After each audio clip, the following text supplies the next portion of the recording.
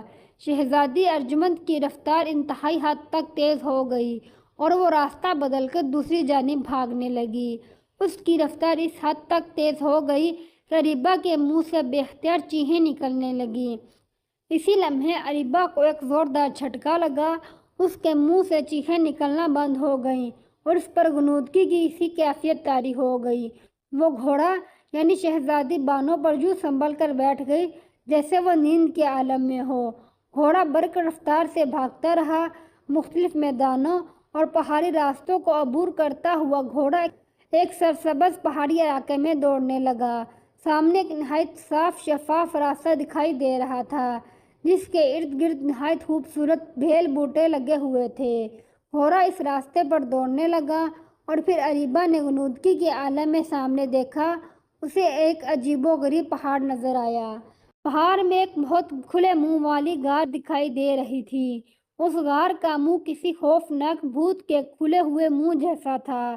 اس کے دو بڑے بڑے دانت بھی دکھائی دے رہے تھے اور ناک کی جگہ ایک سوراخ تھا، جبکہ آنکھیں بڑی بڑی اور گول تھیں جو پتھر کی مانند سیاہ نظر آ رہی تھیں اور ارد گرد گردش کر رہی تھیں۔ اگر اریبہ پر غنودگی کی کیفیت طاری نہ ہوتی تو اس بھیانک شکل والی غار کو دیکھ کر یقیناً خوف کی زیادتی سے اپنے ہوش و حواس گنوا دیتی۔ گھوڑا اسی راستے پر بھاگتے ہوئے بھیانک شکل والی بھوت غار میں داخل ہو گیا۔ جو ہی وہ غار میں داخل ہوا، اس بھوت نما غار کا منہ خود بخود بند ہو گیا۔ غار میں بے حد اندھیرا تھا۔ گھوڑا یعنی شہزادی بانو اس کے باوجود اریبہ کو لیے نہایت تیز رفتاری سے اس غار میں دوڑ رہی تھی۔ اسے یوں محسوس ہو رہا تھا جیسے کوئی اندیکھی قوت اسے زبردستی اپنی جانب کھینچ رہی ہو۔ اچانک اس کا پاؤں رک گیا اور وہ چیخ سے اچھل کر دور جا گری۔ شہزادی بانو بجلی کی تیزی سے اٹھ کھڑی ہوئی اور پھر بری طرح چونک پڑی، کیونکہ وہ گھوڑے کی بجائے اپنے اصل روپ میں تھی اور جس جگہ وہ کھڑی تھی وہ نہایت عجیب و غریب اور خوفناک چیزوں سے آراستہ ایک بہت بڑا ہال نما کمرہ تھا۔ کمرے کی دیواریں خون سے رنگی ہوئی تھیں۔ دیواروں کے قریب ہر طرف مختلف جانوروں اور انسانوں کی ہڈیاں اور کھوپڑیاں بکھری پڑی تھیں اور اس کمرے میں اس قدر بدبو تھی کہ شہزادی بانو کو سانس لینا دھوبر ہو رہا تھا۔ اس نے بے اختیار ناک پر ہاتھ رکھ لیا تھا۔ شہزادی بانو نے دیکھا اس کی ہم شکل اریبہ ایک بہت بڑے ستون کے ساتھ بندھی ہوئی تھی اور جس چیز سے اسے باندھا گیا تھا وہ رسیاں نہیں بلکہ رسیوں کی جیسے پتلے مگر لمبے لمبے نہایت خوفناک سانپ تھے جس کے پھن اریبہ کے چہرے پر لہرا رہے تھے۔ اریبہ کا سر ڈھلکا ہوا تھا، غالباً وہ بے ہوش تھی۔ شہزادی بانو اریبہ کو اس مصیبت میں دیکھ کر پریشان سی ہو گئی۔ وہ بے تابانہ انداز میں آگے بڑھی۔ عین اسی وقت اس کے قریب روشنی کا جھماکا ہوا اور وہاں طاقون جادوگر آن موجود ہوا۔ رک جاؤ شہزادی بانو، اگر تم اپنی ہم شکل لڑکی کی طرف بڑھی تو اس کے بدن پر لپٹے ہوئے سانپ اسے فوراً ڈس لیں گے، اور تمہارے اطلاع کے لیے عرض ہے کہ یہ عام سانپ نہیں، یہ پاتال کے سب سے خطرناک اور زہریلے ترین سانپ ہیں۔ اگر ان میں سے کسی ایک سانپ نے بھی اس لڑکی کو ڈس لیا تو ایک لمحے سے بھی کم وقفے میں اس لڑکی کا جسم جل کر راکھ ہو جائے گا۔ طاقون جادوگر نے نمودار ہو کر شہزادی کو خبردار کیا۔ اس کے لہجے میں گہرا طنز اور مذاق تھا۔ اسے دیکھ کر شہزادی بانو کا چہرہ بگڑ گیا اور اس کی آنکھوں میں اس کے لیے زمانے بھر کی نفرت امڈ آئی۔ میری جانب اتنی نفرت بڑی نگاہوں سے مت دیکھو شہزادی بانو، تم اس وقت میری قید میں ہو۔ ایک عرصے سے مجھے تمہاری تلاش تھی مگر تم کسی طرح سے میرے قابو میں نہیں آ رہی تھی۔ آج مجھے موقع مل ہی گیا۔ اب تمہیں مجھ سے کوئی نہیں چھین سکتا۔ مجھے پری ذات شہزادے ساہون سے پریشانی لاحق تھی مگر اب میں نے اس کا بھی بندوبست کر لیا ہے۔ اپنے دیوتا سے اجازت لے کر میں نے اس کا طلسمی پتلا بنا لیا ہے، یہ دیکھو۔ طاقون جادوگر نے یہ کہہ کر فضا میں ہاتھ ہلایا۔ فوراً ہی اس کے ہاتھ میں ایک مٹی کا بنا ہوا پتلا آ گیا جس کی شکل ہو بہو شہزادہ ساہون سے ملتی تھی۔ شہزادی بانو اس کے ہاتھ میں شہزادہ ساہون کا پتلا دیکھ کر بہت پریشان ہو گئی اور تیزی سے آگے بڑھی۔ نہ شہزادی، آگے نہ بڑھنا، اسی وقت تمہارے شہزادے اور تمہاری ہم شکل لڑکی کی جان میری مٹھی میں ہے۔ میرے ایک اشارے سے نہ صرف یہ زہریلے سانپ تمہاری ہم شکل لڑکی کو راکھ کا ڈھیر بنا سکتے ہیں، بلکہ میں اس پتلے کی گردن توڑ کر شہزادہ ساہون کو ایک لمحے سے بھی کم وقفے میں موت کے منہ میں پہنچا سکتا ہوں، تاکون جادوگر نے جلدی سے کہا، اور شہزادی بانو ایک جھٹکے سے رک گئی اور رندی ہوئی آواز میں بولی، کیا چاہتے ہو تم مجھ سے؟ اس نے اپنی ہم شکل لڑکی اریبا اور تاکون جادوگر کے ہاتھ میں شہزادہ ساہون کے پتلے کی جانب دیکھ کر کہا، صرف یہ کہ شہزادہ ساہون کی انگوٹھی اتار کر میرے حوالے کر دو اور ہنسی خوشی میرے ساتھ شادی کے لیے رضامند ہو جاؤ۔ اگر تم میری بات مان جاؤ تو نہ میں صرف شہزادہ ساہون کی جان بخش دوں گا، بلکہ تمہاری ہم شکل لڑکی کو بھی یہاں سے زندہ سلامت جانے دوں گا، ورنہ دوسری صورت میں ان دونوں کو ہلاک تو ضرور کروں گا اور تم سے زبردستی شادی بھی کر لوں گا۔ تم نے مجھے اس ہم شکل لڑکی کے ذریعے دھوکہ دینے کی ترکیب تو بہت اچھی سوچی تھی، مگر تم نے اسے اپنا لباس پہنا دیا اور مکمل طور پر اپنے جیسا بنا لیا، مگر تم اس سے شہزادہ ساہون کی انگوٹھی دینا بھول گئی اور یہی بات مجھے تمہارے دھوکے سے بچا گئی۔ اب تم مکمل طور پر میرے قبضے میں ہو اور تم اپنی اس انگوٹھی کی بدولت شہزادہ ساہون کو اطلاع بھی نہیں بھیج سکتی، وہ اس بھوت غار میں قیامت تک نہیں آ سکتا۔ لاؤ شہزادی بانو، اس انگوٹھی کو میرے حوالے کر دو، اب یہ تمہارے کسی کام کی نہیں ہے، تاکون جادوگر نے زوردار کہکہ لگاتے ہوئے کہا، اور شہزادی بانو نے بے بسی سے ہونٹ کاٹ لیے۔ واقعی اس سے غلطی ہوئی تھی، گھوڑا بننے سے پہلے اسے چاہیے تھا کہ شہزادہ ساہون کی انگوٹھی اپنی ہم شکل اریبا کو پہنا دیتی، تاکہ اگر تاکون جادوگر اس کے بارے میں جاننا چاہتا تو آسانی سے نہ جان سکتا، لیکن اب غلطی ہو چکی تھی، اب کیا ہو سکتا تھا؟ وہ پریشانی کے عالم میں ہونٹ کاٹنے لگی۔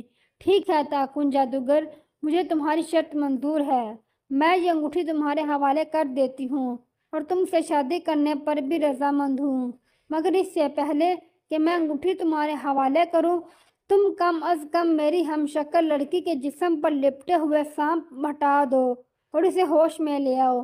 میں اس سے ایک ضروری بات کرنا چاہتی ہوں، اس کے بعد میں تمہیں انگوٹھی دے دوں گی۔ شہزادی بانو نے کچھ سوچتے ہوئے تاکون جادوگر سے مخاطب ہو کر تھکے تھکے لہجے میں کہا، جیسے وہ واقعی تاکون جادوگر کی طاقت سے متاثر ہو گئی ہو۔ تاکون جادوگر نے غور سے اس کی جانب دیکھا، لیکن اسے شہزادی بانو کے چہرے پر سوائے بے بسی کے اور کوئی اثر نظر نہ آئے۔ تب اس کے چہرے پر مسکراہٹ ابھر آئی۔ ٹھیک ہے، میں ابھی ان سانپوں کو غائب کر دیتا ہوں، اس نے کہا اور مڑ کر اریبا کی جانب دیکھنے لگا۔ اس نے کوئی منتر پڑھ کر اریبا کی جانب پھونکا، فوراً ہی اریبا کے جسم پر لپٹے ہوئے سانپ غائب ہو گئے۔ لو، اور تاکون جادوگر شہزادی بانو کی طرف مڑ کر پھر کچھ کہنے ہی لگا تھا کہ اسے ایک زوردار جھٹکا لگا اور وہ زوردار دھکا کھا کر الٹ کر گر پڑا۔ اسی وقت تیز پھڑپھڑاہٹ کی آواز کے ساتھ اس پر ایک بہت بڑا پرندہ جھپٹا اور اس کے ہاتھ پر پنجہ مارتا ہوا اس کے ہاتھ سے شہزادہ ساہون کا پتلا لے کر ایک طرف اڑتا چلا گیا۔ تاکون جادوگر بھوکلا کر بجلی کی تیزی سے اٹھ کھڑا ہوا، اس نے غصیلی نگاہوں سے پرندے کی جانب دیکھا۔ اسی وقت اس پرندے نے زمین پر چھلانگ لگائی اور فوراً شہزادی بانو کا روپ بدل لیا، جس کے چہرے پر ایک فاتحانہ مسکراہٹ رقص کر رہی تھی۔ شہزادی نے موقع سے فائدہ اٹھا کر طلسمی انگوٹھی سے ایک پرندے کا روپ بدلا تھا اور پرندہ بن کر تاکون جادوگر سے ٹکرا کر اسے نیچے گرایا اور اس سے شہزادہ ساہون کا پتلا حاصل کر لیا۔ اب شہزادہ ساہون کا پتلا اس کے ہاتھ میں تھا۔ دھوکہ! تو تم نے میرے ساتھ دھوکہ کیا ہے شہزادی بانو، تاکون جادوگر اس کی جانب دیکھ کر غضبناک انداز میں بولا۔ محبت اور جنگ میں سب کچھ جائز ہوتا ہے تاکون جادوگر، تم نے ایک چال چلی، مجھے اور میری ہم شکل لڑکی کو اپنی بھوت غار میں بلا لیا، اور اب میں نے چال چلی، اپنے شہزادے کے پتلے کو حاصل کر لیا۔ یہ دنیا کا اصول ہے، جیسا کرو